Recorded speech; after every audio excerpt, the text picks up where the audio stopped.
Creative Magic Club.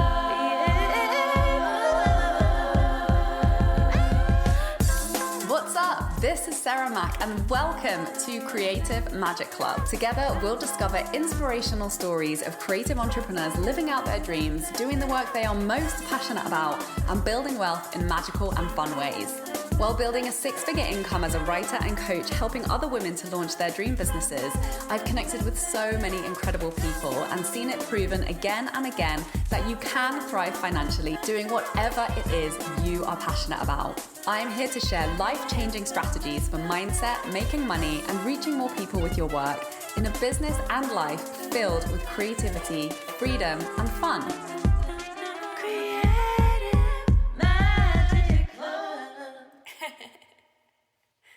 Hi everyone, welcome back to the show. I'm so excited to introduce my guest today. Her name's Malaine Lea. She's a wealth mindset coach who works with thousands of women over the past 6 years. She supports women in cultivating the courage and inner soul wisdom to embark on a journey to sustainable wealth and abundance.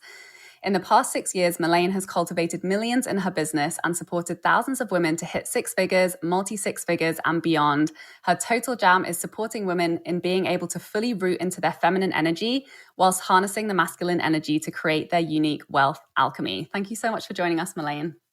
So excited to be here, Sarah. Thanks for having me. I love these kind of conversations. Yeah, I owe a lot to Malaine. I worked for her for a couple of years in the beginning of my coaching business, and she's incredible and she's been a massive support to me. And I know a lot about the way that she works and her story. So she's super inspiring. And I'm really, really excited to talk and dive into your story today. So why don't you kick this off by sharing how you got to being a wealth coach and doing the work that you do today? Yeah, that's so good. So I would say the story goes back probably around 8 years now. You see me looking up in the air because I'm just counting the years, but it was back in 2013 when I decided to go into recovery for my eating disorder and really just change my life. You know, it wasn't like, oh, I want to find my purpose work. I want to make more money. I was like, I just want to live a really good life. And right now I'm not. Like, I know that I'm struggling. And that was that first, I like to say the first area that was really bleeding for me that I noticed the most was my health and wellness. And so really tending to that put me on this journey and this path to exploring what was possible in my life, right? And so if I don't start there, then there would never be my business, there would never be wealth coaching, there would never be any of these things. And so, you know, starting all the way back in 2013, that's when I kind of embarked on this new journey and this quest of what's life, what can I do? And, you know, something that scared me the most during the time that I was like really in the throes of my eating disorder was the fact that I would never live up to my potential. It was not, oh, you might die from this. It was, what if I never actually access my full potential? And so that really had me embark on getting healthy. And that journey led me to the personal development world and the transformational world. And the first workshop I took, I immediately fell in love with the environment, the experience, the people. And for the first time in my life, I finally was like, this is it. Like, this is what I want to do. This is my thing. I'm getting chills as I'm even saying it. Like, I want to be a life coach. And I didn't really know the area of expertise or how it would unfold, but I knew that I wanted to be in that arena more. And so I started volunteering a lot and I started doing tons of transformational workshops, training to be a trainer and coach certifications and all the different things. And then I got asked by that same company that I had attended in 2013 and a little bit of 2014, in 2014, if I would come work for them. And so I did. I went and worked for them. And that's kind of where the trajectory of becoming a coach started to happen. And so I stepped into that role in 2015. I left them and started my own company. I got fired. I probably wouldn't have left because the job was very cushy. The pay was really great. There was benefits, you know, and so I wasn't really looking to leave. I had an idea of starting a business, but I was going to do it the safe and logical way. And then I got thrown out because of, some really, not even to go into that story, it was really silly. The reason why they fired me was over semantics and stuff that didn't even matter. But for me, it was a clear sign that it was time for me to start my own thing, to really step into that fully. And that's where that took off. And I wasn't a wealth and business coach from the get-go because, as Sarah knows, I'm someone that's super in integrity. So I always say, teach from the experience that you have. And so what I was helping people do is get into radical alignment with themselves, meaning, tending to those different areas that needed nourishment, whether it be with their eating disorder. I helped a lot of people navigating that, or whether it be with, other areas of their life that I had expertise in.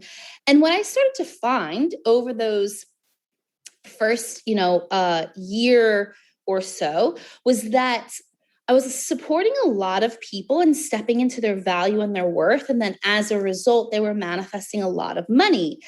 I was supporting them and stepping into their value and worth. And as a result, and getting into alignment, as a result, they were stepping into their dream career or starting their business. And that's really when I kind of tweaked my niche into the wealth mindset and business alignment coaching, and really supporting people starting their businesses with their wealth mindset, et cetera. And it's just evolved over the years. And it's fun. I think that when I first started it, what I saw a lack of was a lack, especially in women, of owning their worth and their value. And thus, as a result, not getting paid their value and not having the courage to ask for it. Yeah, I love your work, and it's a topic that I'm really passionate about as well. And just, asking for the money that you want and raising your rates. And it's the only way we're going to close this wage gap, right? Yeah, totally. You have to ask. And I was working with you at the time you had, I think it was when you had Jack, when you had like a crazy year and your business was just exploding around the same time that you had given birth. And I found that really inspiring, and it really showed to me, you can have it all, you can be a mother and, have a really thriving business. So I would love for you to tell us a little bit about your experience being in business and being a mom, particularly, around the period where you give birth and how you've navigated that. Yeah, that's a really great point, Sarah. And I was thinking about, before coming on this interview and knowing that there was probably going to be different questions asked. And I was thinking about that. Wow, like my first $1 million year was the same year that I also gave birth to my son, which for a lot of people would be like, what? Like, how did you ramp it up? But I really didn't. It wasn't that I was ramping it up. It's just that I had a lot of creativity flowing through me. And I gave myself full permission to allow that to come through, which is, I really believe, the result of the income that came out, was because I didn't make myself wrong for wanting to produce the things I wanted to produce. I didn't make myself wrong for wanting to work. I didn't make myself wrong for the way I wanted to set my lifestyle up.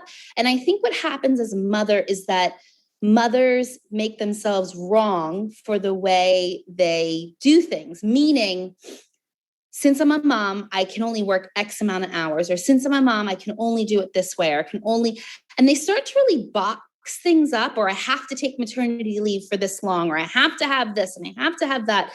And so, as I'm speaking to you guys, I'm pregnant with my third and expecting him in a couple of months. And what I've learned by this round is people say to me, how long will you be on maternity leave? And I say, I don't know. Maybe a couple months, maybe not. It just depends on how I feel, because I give myself full permission to do and be and create when it comes through. And that was that first year that I really allowed that to happen. And what I will also say is that I'm really big, and I think you know this about me, but obviously your audience might not, is that I'm all about support, and I'm all about creating the support and the tribe around you so that you can really reside in your zone of genius and channel whatever it is that needs to come in and through you. And when you're really like that vessel that is fully connected with the divine, creating from that infinite space, of course you're going to receive an infinite amount of abundance, finances, all the things. But it's really being in a space of allowing the support in, which is a receiving practice. And the same as when we can allow all that support in, then we're getting in the habit of allowing all of that finance and all of that wealth in, because it's all about receiving. And so I found that year I asked for the most support I'd ever asked for before. I requested things that I never requested before. And thus my worth and my value was like, I'm a queen. I'm worthy of, it was the first time I had like a housekeeper, and I've always had a cleaner, but now the cleaner was coming twice a week, and we were having meal delivery service, and we had a sitter, and my husband wasn't working. It was like all these, and then my dad came down and was helping us with like all the things. And so we were just in this abundance of support. And so it really allowed me to reside in this queen kind of state that now is my normal, but for then it was the first time stepping into it. And what I will say is that as the years have gone on, what I've learned is to really just keep staying in that space of what is Queen Malaine? What would Queen Malaine do? And for whoever's listening in, king or queen, giving yourself that title because you are royalty, and asking, well, if I'm royalty, would a queen would she seat herself last? Would she serve herself last? Would she not give herself full permission to speak? Would she, and I think about it with the really controversial issue that came out, or interview, I should say, that came out with Meghan and Harry, right? And you would think like, oh, the queen's going to respond immediately. And she took days to respond, which is very indicative of a queen, because the queen's like, yes, there is a situation, and I will respond in my time, because after all, I'm the queen, and I was like, well, how regal of her. Like, of course she's going to take her time to respond, like whether or not you like her, you don't, it's just the nature and the essence and the being of royalty that really intrigued me. Like, oh, she takes her time because it's on her time, not on anyone else's time, regardless of what the situation is. So that was quite fascinating for me. And so what I invite you guys is really like tapping into that queen or that king and asking like, what is that version of me doing each day? Because that, when you step into that space, that gives you access to that next level wealth and income that you're desiring to do, because it encompasses boundaries and all the different things. I love that so much. And I think it's like what you're describing is the antidote to people pleasing, which I feel is the way that women, tend to fall into these patterns, particularly when you're sensitive. And just, that role of, like you say, serving everybody else first, because that's just either a way that we've been conditioned, or it's just a way that we've learned to feel comfortable. So I love that. I love how you've like framed that. And I'm curious about that transition moment for you. Like, what really changed when the giving birth, like what was the before and the after that giving birth really allowed you to access that flow? Because it sounds like that's something that you have just continued to live with since you accessed it. Like, I'm curious a little bit about the kind of before and the afters. Yeah. That's a great question. I've never been asked that before, but I would say like the difference between the before and after was like, before I was trying to figure it out. Like, I was trying to figure out, how do I get there though? Oh, you be it or you embody. And I'm like, whatever, I don't, but how? Like, what is the steps? Tell me the way, show me the steps, show me the way. And it really got me frustrated because I was so in my head about it. And after giving birth, I believe, because it's such an embodied experience, giving birth, you really have to be in your body. And it's just such a somatic experience, and so much more than a somatic experience. It's very divine and euphoric and all the things. And after giving birth, I just felt, you also just realize, oh, this doesn't actually matter. Like nothing actually matters. I don't care if I ever become wealthy. I don't care if I have 1,000 clients. I don't care anymore.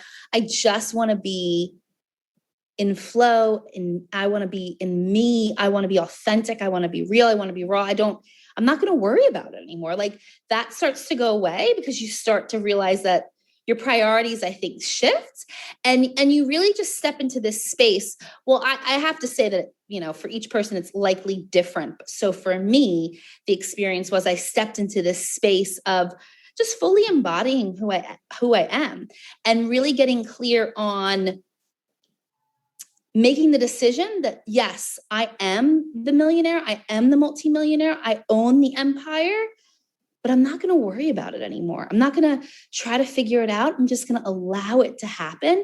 And I remember in June, because I gave birth in April, and in June that year, I started kind of coming back to work a little bit. And I was listening to like a Grant Cardone thing. And he's like very masculine, obviously. He's a man, but he's also very masculine in all his tools and things like that. And I was just listening to him, and I wasn't really executing the tools. I was just listening and feeling into what he was saying. One of the things that he said was like, just make the decision, just decide that that's who you're going to be and stay in that space. And for whatever reason, like that really landed in my body. And I was like, yeah, I'm just going to be that person. And for the first time, I was able to finally access, because I've been told it so many times before. And I think the difference was I was finally able to access stepping into that new state of being and identity of like, yeah, I am that person. And I had this moment where I was in the shower, like crying in gratitude for all of the money that was flowing into me. And that was before the money actually came in. And I had this like really euphoric experience of, oh my God, it's all going to happen. And then that year, everything did. And I actually just had a similar experience a couple weeks ago where I was on a walk and I saw myself on a stage with like millions of people. And I just started crying, and I'm like, oh, I'm so grateful that I have all these things. So I think here's the key with that. What I'm saying is that a lot of people are in the space of, I desire, I want, I hope, I dream, I'm wishing for, and it keeps that thing separate. And so it's really getting to a space of like, I already have it. Like it's already done. Before I've asked for it, it's already been given to me. And really getting into that embodied state of, yeah, it's mine. It's done. It's already happened. And getting into the gratitude of it. And the funny thing is, probably a lot of you already have heard this or know about it. It's not this revolutionary thing that I'm saying, but that's really the key component of allowing it to be activated in your reality, is fully embodying it and being in the space of gratitude for the thing that you want as though you have it already. And that's what I was able to start accessing after giving birth. That's amazing. Yeah. I heard another way of phrasing it the other day that kind of sounds like what you're saying, which is that when you have a vision for something, it's like it's already done. Like, trust your visions. I think a lot of us will have a vision for something, and then we'll like hope, or we'll doubt, or we'll fear that it won't happen, or we'll wonder if it will happen. But really trusting, like when you can see something, when you have a desire for something, when you can identify something clearly, the fact that it already exists as your vision is a big signpost. So what you're talking about is kind of like receiving that vision and claiming it and really trusting it. Yeah. Yeah. And creating the space for it to come in, so like when I had them, I was in the shower. So a lot of us have those shower moments. And the second, like the most recent time, now I've had other times that it's happened, but I'm talking about this next level experience where I'm fully just like, oh my God, it's here. I was just on a walk without any music, just walking and being. And in those spaces, that's when whoever you call your higher power, divine source, God, universe, etc., can actually plant the message or the vision or the thing so that you can be in that embodied space. So it's creating the space to allow that to come through. Yes, I love that. That was one of the key things that you taught me from working with you. Yeah. I'm so grateful for. And like, what are some of the other key areas that you see a lot of women getting hung up around in money that you wish they didn't? Oh, that's a loaded question. It's a loaded gun. Or that you wish more people knew. I think that people really buy into their bullshit a lot, and I think one of the things that they buy into is this conversation of being so busy. I'm so busy. I have so much going on. I'm so busy. Look at me. I'm so busy. I'm so busy, as though it's like a badge of honor. And, today, just as an example, I have this amazing interview with Sarah, and then I have one client call, and then I have nothing until I pick up my kids, and it literally just says rest, and I have a lot of days where it's like rest, nap, relax, whatever. And I have a lot of space in my schedule. And I'm so proud of that. I'm so proud of looking at my schedule and going, oh, there's so much space. Whereas other people might think, well, that's so counterproductive. Like, you're not doing anything. How are you getting things done, etc.? And so actually the things that are the most needle moving activities in your life, the ones that create the biggest results, the ones that are the most productive for you, don't actually take you all day. Like, there's been studies done for people that go to work 8 hours and they don't actually work those full 8 hours. They're taking coffee breaks, or they're going to the bathroom, or they're scrolling Facebook, and they're doing all these things. They're not actually productive for those 8 solid hours. So what I find is that a lot of people are selling themselves this BS that is all around, I'm busy, and they're wearing it as this badge of honor, especially women. I'm doing all the things, I'm being all the things, look at me, how great am I? And actually, that's just really blocking you from next level receiving. And instead of being in that space of like, I'm busy, catch yourself next time you say that and go, wait, what am I not prioritizing? I actually have a lot of my clients like call themselves out on this. I say it out loud. Instead of saying, I'm busy, I can't do that, say, that's not a priority. Going to that event isn't a priority. And then you can go, oh my God, but it is a priority for me. Or taking on that next client isn't a priority, or going to this, this interview isn't a priority, So it's looking at the things that you're doing right now, maybe doing a brain dump of all the things that you're doing that are keeping you quote unquote busy, and then going, hey, what are actually the needle moving activities? What is actually producing the results that I want? And 2, what are the priorities? About a month ago, I had a little bit of a health scare that everything ended up being okay, but during the pregnancy, everything's fine now. But at the time, what I saw it as is an opportunity to get really vigilant again around my boundaries and around my schedule and around what I was allowing in. And so like, I'm giving you this exercise and I'm sharing this with you, and it's a work in progress. It's something that you have to check in, because even myself, I'll have all this space and then I'll find things start to kind of slip in, and they start to, oh yeah, I'll take that call. Oh, I'll take that call. Oh, I'll do that. And the next thing I know, my calendar's full again. And so I just wiped everything out. And I said to my assistant, get your pen out, because we're going to have to make some phone calls, because I'm not doing any of this stuff this week. And it felt so good. So it's really looking at your calendar and going, what's a priority and what's just busy work? People say, well, I'm not getting the results that I want and I'm doing all these things. Just because you're doing all the things doesn't mean you're going to get a result. It's about doing the things that are actually producing the results and creating space so that you have that divine guidance and inspiration coming through. So I think one of the things that can be not frustrating, but I'm just like, come on, ladies, is that conversation around I'm busy, I'm busy, I'm busy, or the conversation around capacity. I just can't hold it. I don't have a big enough plate. I don't have the capacity. And I'm like, well, if you don't have the capacity to hold whatever it is you're complaining about, why would the universe give you more money? So of course you're not going to get more money, because the universe thinks that you're an overwhelm. And so it's prioritizing, reorganizing, and getting into a space where you can open up to receive on higher levels. And I really, and getting out of those conversations of capacity and overwhelm and busyness, and getting into a space of what are the needle moving activities, what actually produces the results, and how can I, getting into the conversation of how do I create more space in my life?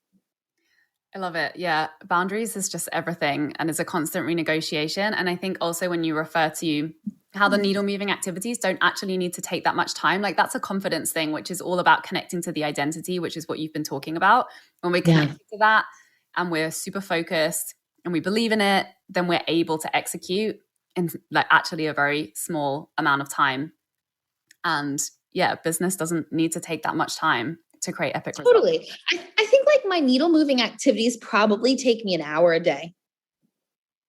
Like there really aren't, it doesn't take a lot of time. You know, I was just last night, I said, oh, you know what, I'm going to do this little special offer. Like this idea just came through as I was sitting on the couch. And it was like, yeah, just send the message to these 10 people. And then this morning I woke up and 6 of them were like, yep. And I was like, oh, okay, cool. You know, and people are like, oh, you have to do all these things and I have to do a launch and I have to do this and I have to do that. And it's like, those are all just stories that you've identified with, beliefs that you've identified with that you think you need to do in order to yield the result. But if you just create the space and lean back and go, you know, show me, like where, lead me, guide me, show me, universe, what tool do I need to access, as opposed to trying to do all the tools, and focus on the one that comes through. And if you're like, oh, that isn't really coming up for me, it's like, well, writing out all the stuff that you've ever done and what are the tools that are actually producing the biggest results for you. Amazing. Doing that. Thank you so much for coming and sharing all of your wisdom with us today. Where can people find out more about your work? So welcome, Sarah. And it's been a pleasure chatting with you. And anybody that wants to find more out about my work and all the things, you can go to Malaine Lea Butler. And that's, I'm sure when Sarah puts this out, you'll see my name. So it's just my name on all the handles on Instagram, Facebook, MalaineLeaButler.com. So you'll find everything there on Clubhouse, all the platforms I'm on, and it's the same name. Amazing. Thank you so much. And thank you everybody for watching and listening. Please leave a review, like, subscribe, and share and support the show. And see you next time. Thanks, Malaine. Bye. Bye. For more inspirational content, head over to my website withsarahmac.com and please support the show by liking, commenting, and subscribing.